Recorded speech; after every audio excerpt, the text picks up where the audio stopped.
మా latest videos కోసం మా ఈ తెలుగు న్యూస్ ఛానల్ సబ్స్క్రైబ్ చేసి గంట సింబల్ యాక్టివేట్ చేసుకోండి.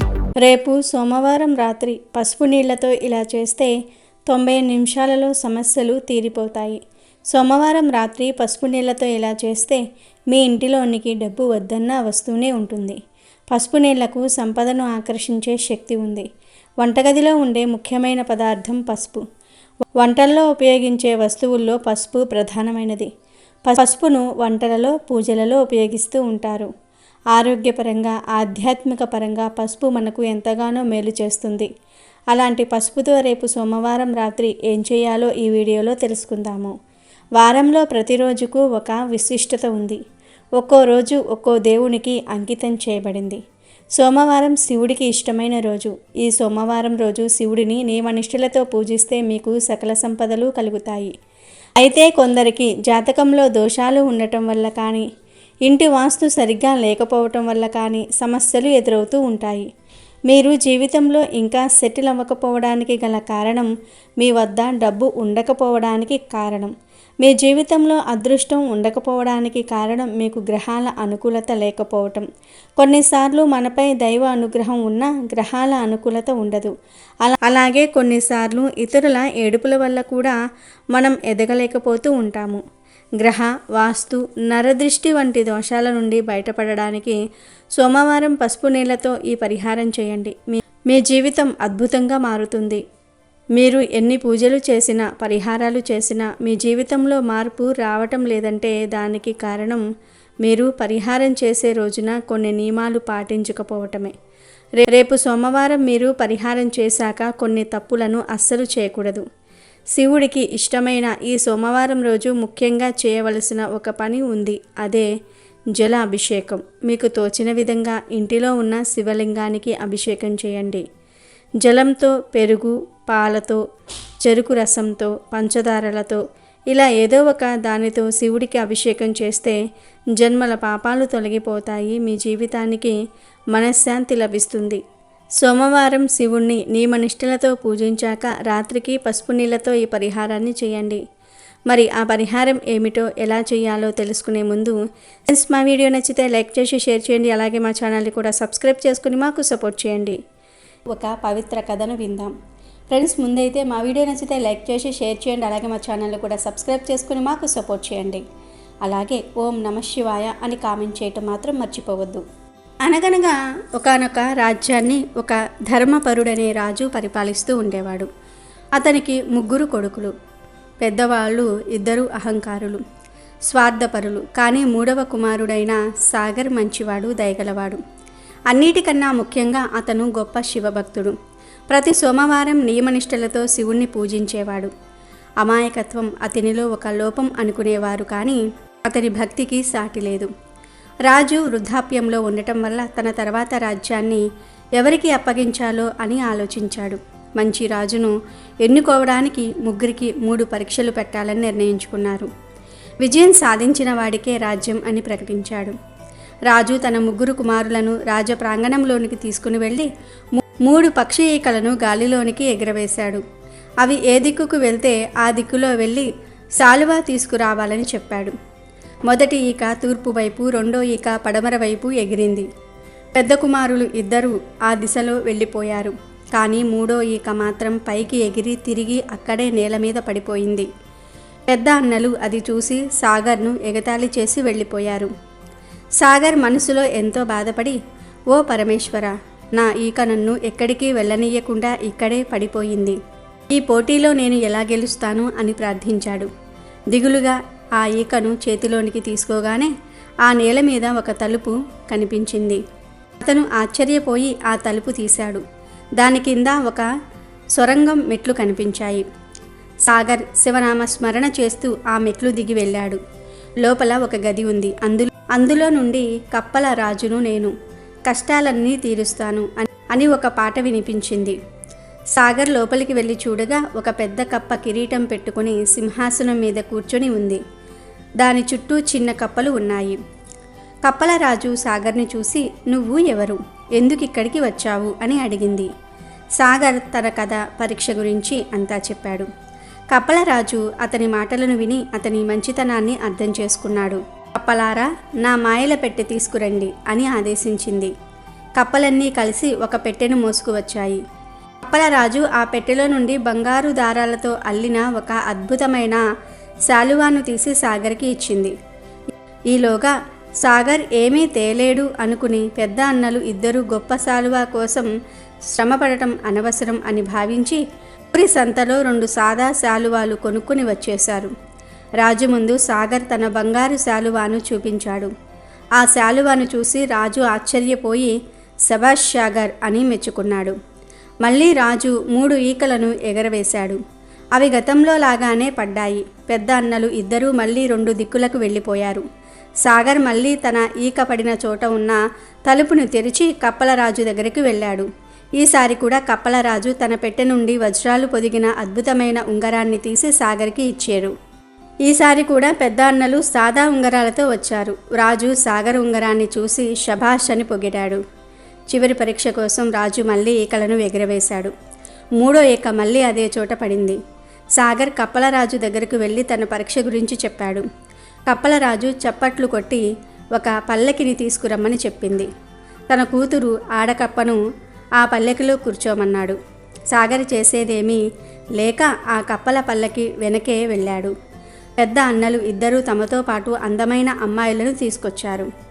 రాజు సాగర్ను చూసి, నువ్వు తెచ్చిన అమ్మాయి ఎక్కడా అని అడిగాడు. ఇంతలో పల్లకిని మోసుకుంటూ కప్పలు సభలోనికి వచ్చాయి. రాజు పల్లకి తెర తీసి చూసేసరికి అందులో ఒక ఆడకప్ప ఉంది. సభలో ఉన్న అందరూ నవ్వటం మొదలుపెట్టారు.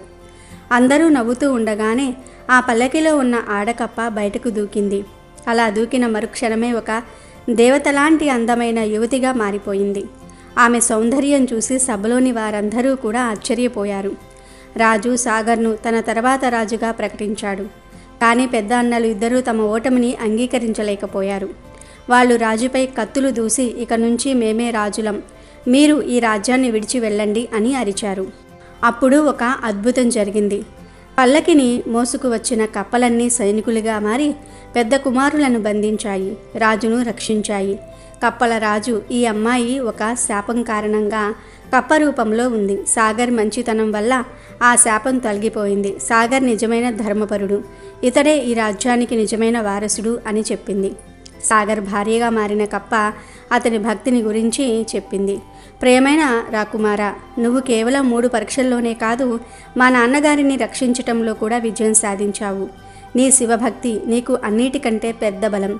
ఈ కష్ట సమయంలో నీకు అండగా ఉన్నది ఆ భక్తి, ఆ కరుణామయుడైన శివుడే అని చెప్పింది. ఆ సమయంలో ఆకాశంలో నుంచి ఒక దివ్య తేజస్సు వెలువడి పరమశివుడు ప్రత్యక్షమయ్యాడు. నా ప్రియ భక్తుడా సాగర్, నీ నిస్వార్థ భక్తి, దయ, అమాయకత్వం నన్ను ఎంతగానో సంతోషపరిచాయి. నీకు అడుగడుగునా నేను అండగా ఉంటాను.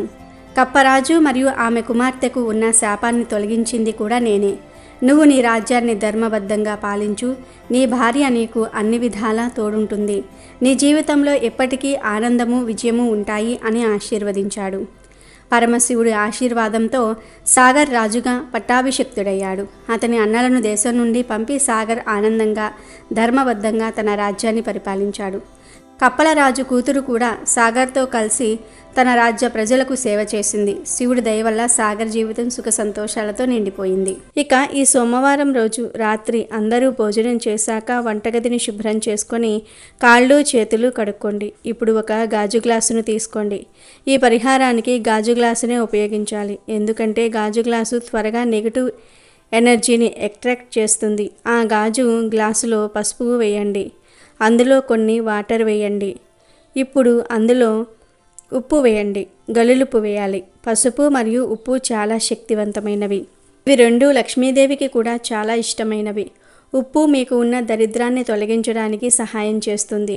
పసుపు మీకు ఉన్న ఆర్థిక సమస్యలను దూరం చేస్తుంది. మీ జీవితంలో ఉన్న కష్టాలను దూరం చేస్తుంది. పసుపు, ఉప్పు, గ్లాస్ వాటర్ వేశాక తెల్ల ఆవాలను అందులో వేయండి. ఈ పరిహారానికి తెల్ల ఆవాలు చాలా ముఖ్యమైనవి. సాధారణంగా మన అందరి ఇళ్లల్లో నల్ల ఆవాలు ఉంటాయి. అయితే తెల్ల ఆవాలను పరిహారంలో ఉపయోగిస్తారు. నల్ల ఆవాలను వంటల్లో తాలింపులకు ఉపయోగిస్తూ ఉంటారు. నల్ల ఆవాలతో పరిహారం చేసేదానికన్నా తెల్ల ఆవాలతో పరిహారం చేస్తే మీకు త్వరగా ఫలితం దక్కుతుంది. పరిహార శాస్త్రంలో తెల్ల ఆవాలకు విశేషమైన స్థానం ఉంది. ఇది డబ్బును చాలా బాగా ఆకర్షించేలాగా చేస్తుంది. మీరు రేపు సోమవారం ఉదయం తెల్ల ఆవాలను కొన్ని ఇంటికి తెచ్చుకోండి. ఆ ఆవాలను గ్లాసులో వేశాక గ్లాసును మీ చేతిలో పట్టుకొని, మాకు ఈ ఇంటికి ఉన్న గ్రహదోషాలు పోవాలి, ఈ ఇంటికి ఉన్న వాస్తు దోషాలు పోవాలి, మా ఇంటిపై ఉన్న చెడు దృష్టి అంతా కూడా పోవాలని చెప్పుకోండి. ఇప్పుడు ఆ గ్లాసును మీ వంటగదిలో కానీ పూజ గదిలో కానీ ఒక మూలన పెట్టండి. ఆ తర్వాత వెళ్ళి నిద్రించండి. ఈ పరిహారానికి వాడిన ప్రతి వస్తువు చాలా శక్తిని కలిగి ఉంటాయి. ముఖ్యంగా పసుపు మీకు ఉన్న గ్రహదోషాలను తొలగించడానికి సహాయం చేస్తుంది. పసుపు గ్రహబలాన్ని పెంచుతుంది. పసుపు నీళ్ళల్లో ఉప్పు తెల్ల ఆవాలు వేసి రాత్రంతా ఇంటిలో ఉంచటం వల్ల మీకు మీ ఇంటికి ఉన్న దోషాలన్నీ కూడా తొలగిపోతాయి. మీ జీవితం మారుతుంది. మీకు ఉన్న కష్టాలు తీరుతాయి. ఇవి మీ ఇంటిలో ఉన్న నెగిటివ్ ఎనర్జీని లాగేసుకుంటూ ఉంటాయి.